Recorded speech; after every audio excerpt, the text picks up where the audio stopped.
I'll say straight away that I've never played a Vampire the Masquerade game, though obviously I know them by reputation. Gothic RPGs, right? Games about playing a leather and lace bloodsucker in modern day society, tonally sandwiched somewhere between the Underworld movies and the Dresden Files books. But despite my ignorance, I am very into Bloodhunt right now, the free-to-play Battle Royale spin-off that's out on PS5 and PC. And obviously the main part of why is the gameplay, which, somewhat surprisingly, can best be described as a Battle Royale take on Crackdown of all things.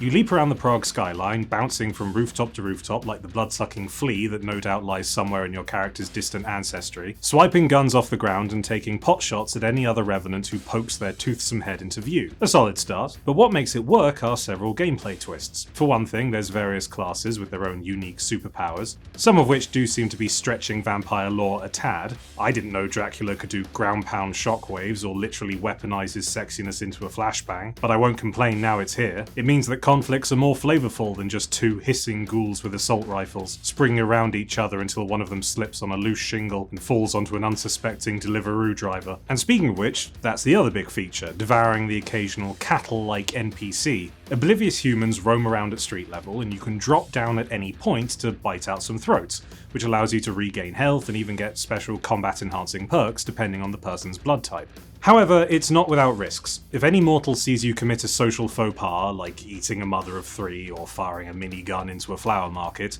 it triggers the titular Bloodhunt. Alarms start ringing across the map and you're marked to all other players for the next minute, becoming a big glowing target that can be seen even through walls.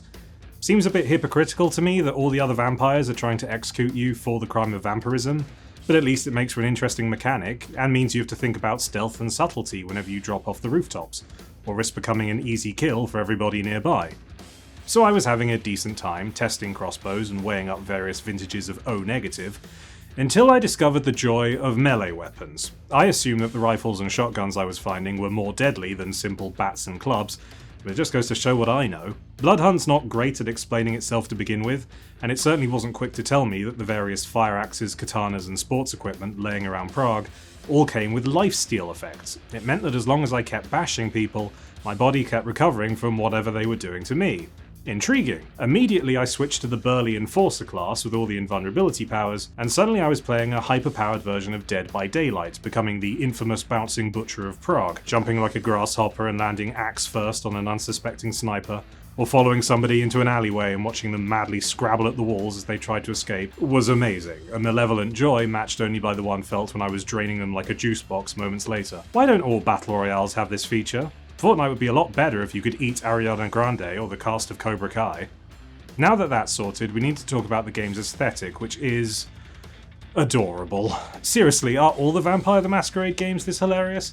There's this quaint, edgelord, evanescent seriousness to Bloodhunt that puts me in mind of a 15-year-old trying to write their first graphic novel, trying for adult ideas before going too far and toppling into comical immaturity. The hub area you form lobbies in is part fetish nightclub, part sacrificial cult chamber and part revolutionary hideout, like every location from the Matrix trilogy roughly crammed into one building.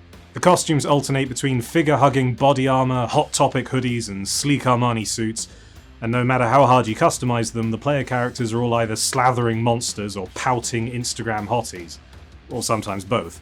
So sure, there's guns, and sure, they're fine if you're into that sort of thing, but clubbing the undead like baby seals is clearly going to be my de-stressor for at least the next couple of weeks. Sometimes I'll be the class that can teleport, and sometimes I'll be the one that can create moving barriers, but either way it's all solely to creep up on the immortal creatures of the night and drive them into the ground like tent pegs. Simon Belmont's got nothing on me.